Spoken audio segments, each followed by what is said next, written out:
If I was being a bit fussy, my parents would turn it on, and for 2 hours I would be captivated with the dulcet tones of Neil Diamond.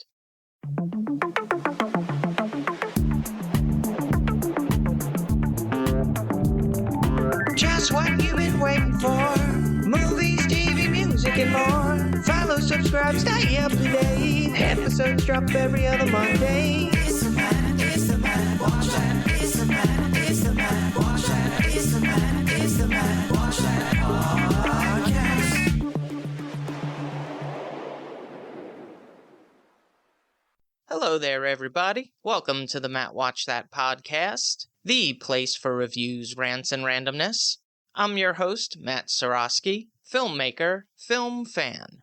Each episode, I'm going to watch a movie or TV pilot that I probably should have seen but never got around to. It could be a recent favorite, critic's choice, or cult classic.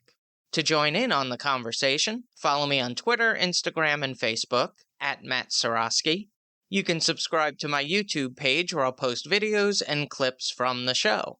If you have any opinions on what I've discussed or suggestions as to what I should see next, use the hashtag MattWatchThat on social. Before we start, to celebrate Thanksgiving, I wanted to send out a thanks to everyone who listens to the podcast. It is a saturated field, and I truly appreciate the support.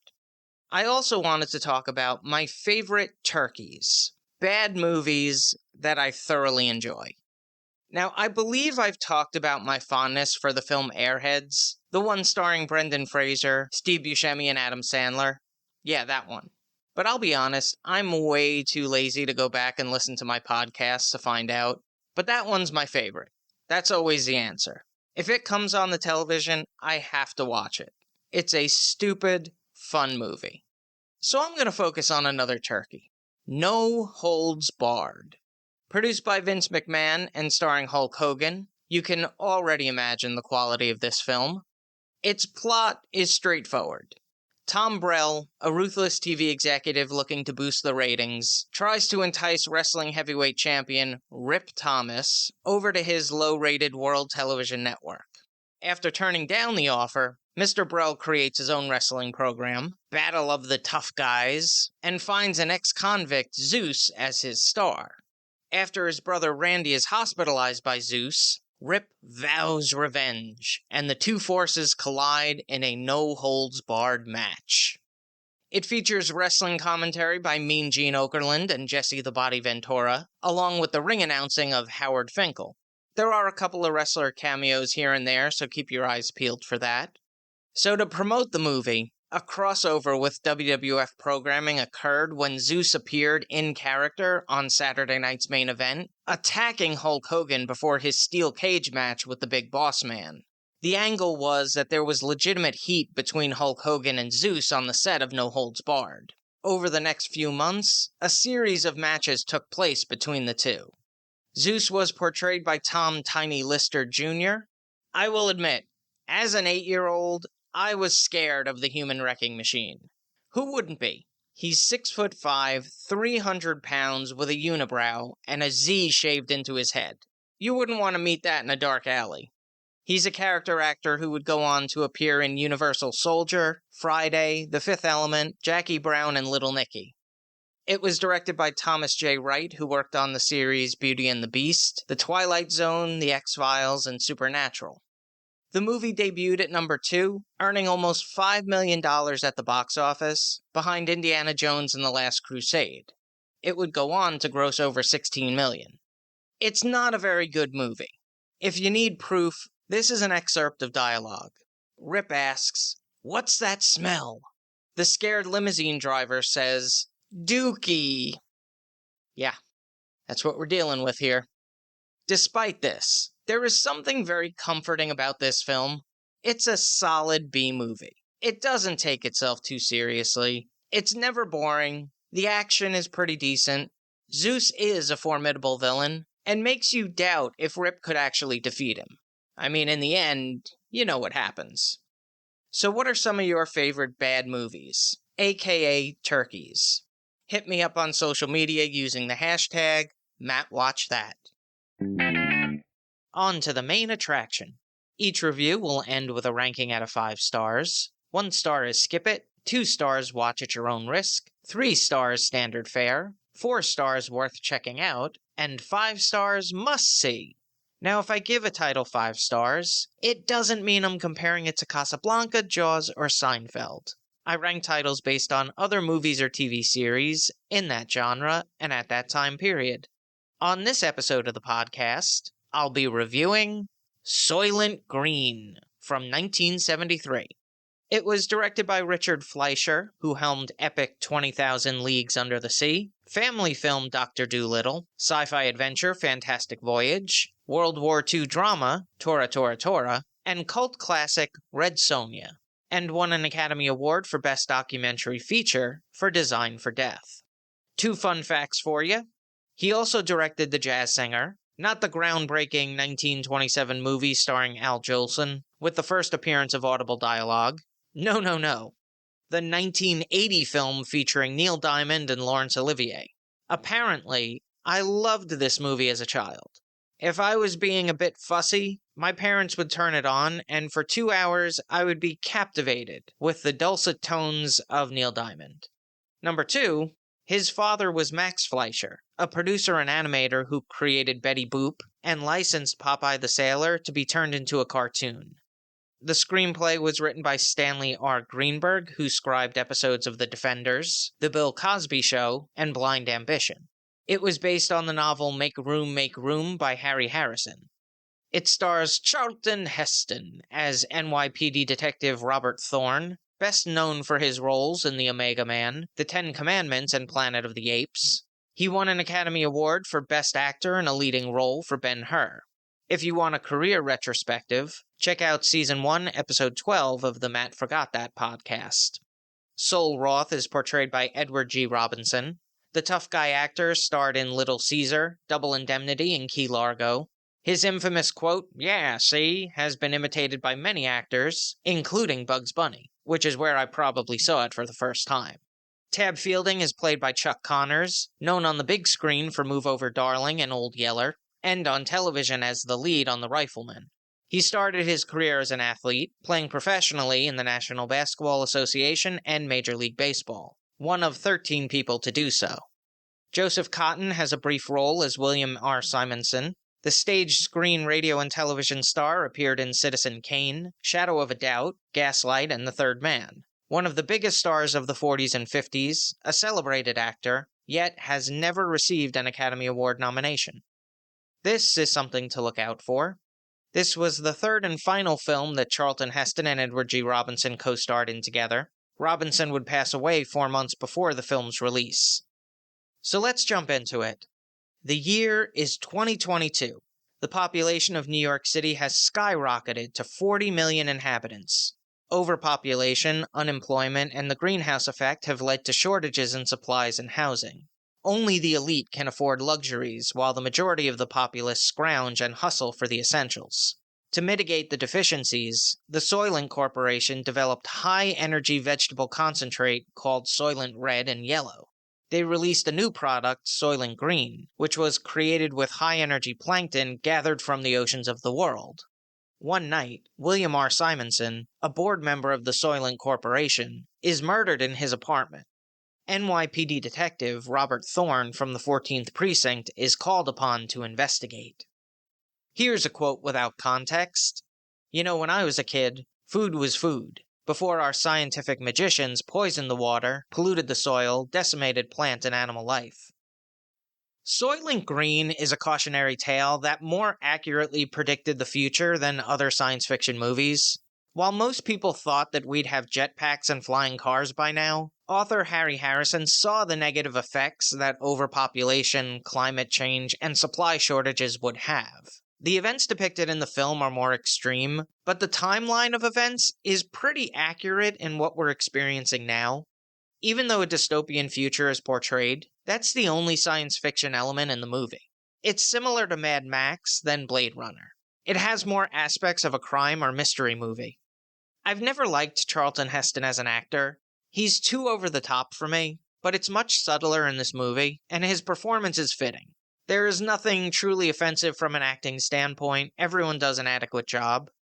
Now, I'm not gonna spoil the ending, but I've been aware of the twist. In the television series Millennium starring Lance Henriksen, to log into the Millennium Group's computers, you had a voice recognition password, and they used famous science fiction movie quotes. One of them was "Open the pod bay doors, Hal," from 2001. The other came from this movie. Despite this, I was pleasantly surprised with how the twist was executed. Now for a little trivial trivia. The film title was changed from Make Room, the name of the original novel, to Soylent Green so people wouldn't confuse it as a spin-off of the hit television series Make Room for Daddy, which had a short-lived sequel series in 1970 called Make Room for Granddaddy. I'm sure millions of dollars were spent on focus groups, and some marketing exec got paid a huge bonus for that decision. Soylent Green was produced by Walter Seltzer and Russell Thatcher. It was filmed at Los Angeles Memorial Sports Arena, the Promenade in Marina del Rey, and MGM Studios. It would be the last film shot on the MGM Studios backlot in Culver City, California.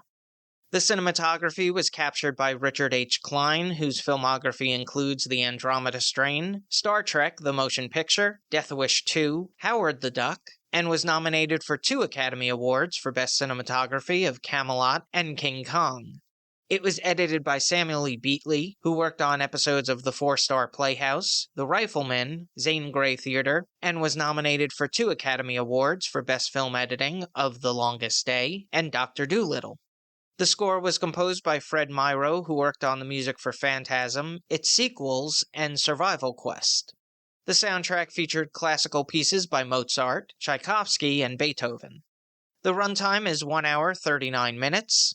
I had trouble finding budget and box office information, but I think it grossed $8.1 million. I could be wrong. On the Ski Index, I give it 4 out of 5 stars. If you've seen Soylent Green and have opinions on the movie, let me know what you think using the hashtag MattWatchThat. Moving right along, each episode, I'm going to post clips that I think people should watch. It could be movie trailers, music videos, interviews, or something completely random. Search for my YouTube page and there'll be a playlist called Matt Watch That Playback. The Iron Claw tells the heartbreaking story of the Von Erich family, wrestling royalty whose father Fritz ran world-class championship wrestling in Dallas, Texas. 5 out of his 6 sons became involved in the business and were the cornerstone of WCCW. Their feud with Michael Hayes, Buddy Roberts, and Terry Gordy, collectively known as the Fabulous Freebirds, led to many unforgettable matches and legitimate riots in the arenas. While the Von Erichs could be remembered for their incredible wrestling abilities and enthusiastic personalities, they're mostly known for their personal tragedies. Now, for those who plan on seeing the movie, fast forward about 2 minutes, because I'm going to spoil some things for you. So their first child, Jack Von Erich, was electrocuted and drowned in a puddle at the age of 6. Their third son, David, died of acute enteritis while on tour in Tokyo, Japan, though fellow wrestlers claim that drugs might have been involved. He was 25. Their fifth child, Mike, committed suicide at 23 by overdosing on the sleeping pill Placidil. Their youngest son, Chris, committed suicide via self-inflicted gunshot at the age of 21. Their fourth child, Kerry Von Erich, wrestled in the WWF as the Texas Tornado, and once defeated Ric Flair in front of 50,000 fans at Texas Stadium to win the NWA World Heavyweight Championship, committed suicide with a gunshot to his heart. He was 33. Their second oldest son, Kevin Von Erich, is still alive and has managed to avoid the pitfalls that some of his brothers fell into. He's been married since 1980 and has 4 children, 11 grandchildren. His 2 sons are currently signed to Major League Wrestling under the monikers Marshall and Ross Von Erich. The movie The Iron Claw is named after the patented finishing maneuver of the Von Erich family, where you basically palm your opponent's head like a basketball and squeeze your fingertips into their skull. The film stars High School Musical's Zac Efron, The Bear and Shameless alum Jeremy Allen White, News Radio's Maura Tierney, Lily James from Downton Abbey, and current AEW World Champion MJF. The wrestling was supervised by former WCW and WWE superstar Chavo Guerrero of the legendary Guerrero family. He also worked on the television series Glow as wrestling coordinator. The trailer looks incredible. It's shot really well. The wrestling looks realistic for the time, and it could be my wrestling prejudice showing, but it might have the potential for some awards. I've selected a couple of clips that feature the Von Erich family, the Iron Claw trailer, a match of the Von Erichs versus the Fabulous Freebirds, the classic confrontation between Kerry Von Erich and Ric Flair, and Kevin Von Erich applying the Iron Claw at TNA's Slammiversary. These clips are all available in the Matt Watch That playback playlist on YouTube. Check it out. Now it's time for the recommendation. Yes, that's the word recommendation with Matt in the middle. I'm going to end each podcast with my own recommendation of a movie or TV series. Today I'm talking about Spy. Written and directed by Paul Feig, the mind behind Freaks and Geeks, who also helmed episodes of Arrested Development, Bored to Death, Nurse Jackie, The Office, and big screen blockbusters Bridesmaids and The Heat. It tells the story of Susan Cooper, an analyst for the CIA, who is tasked with going undercover when her partner is killed in action, and other agents in the organization have been compromised. It includes an all-star cast, led by Melissa McCarthy, breakout from Bridesmaids. Jude Law plays her deceased partner, Bradley Fine, in a rare comedic role. Allison Janney is the deputy director of the CIA, Elaine Brocker. Jason Statham plays secret agent Rick Ford. British actress and television star Miranda Hart plays Susan's co-worker and best friend, who has a tiny crush on a popular rapper. Then we have Rose Byrne playing antagonist Raina Boyanov, who was incredible in Damages. It also features Sam Richardson, Katie Dippold, Carlos Ponce, Morena Baccarin, and Bobby Cannavale. Now, I watched the movie once when it first came to HBO and remember liking it, but I don't think I'd seen it again. But recently, I was on a Melissa McCarthy kick and bought the Blu-ray, and I enjoyed it so much more the second, third, and fourth time around. It has moved into the films that I watch when I'm falling asleep. It's a highly entertaining movie, and fun watching people who don't typically get cast in comedic roles to show off their funny bones. Jason Statham, another person that I don't immediately think funny, but he was amazing in this role. He would pop up in scenes, deliver a punchline, and then leave. So friggin' funny. And I was glad to see Miranda Hart cast in a Hollywood movie. She had her own series in England called Miranda, which was remade in America as Call Me Kat. The whole cast is great, and on YouTube, they have bloopers and alternate takes that are just as funny as what's in the movie. This is thumbs up for me. As a comedy in the 2010s, it's definitely up there. I'd give it 4.5 stars. There you have it, my recommendation for this episode, Melissa McCarthy in Spy. That's all for this edition of Matt Watch That. Thanks for listening to me babble. You can follow me on Twitter, Instagram, and Facebook at Matt Seroski. You can subscribe to my YouTube page where I'll post videos and clips from the show. If you have any opinions on what I've discussed, or suggestions as to what movie or TV pilot I should see, use the hashtag MattWatchThat on social. Head over to mattseroski.com for the latest news and updates, and come back next time for the reviews, rants, and randomness.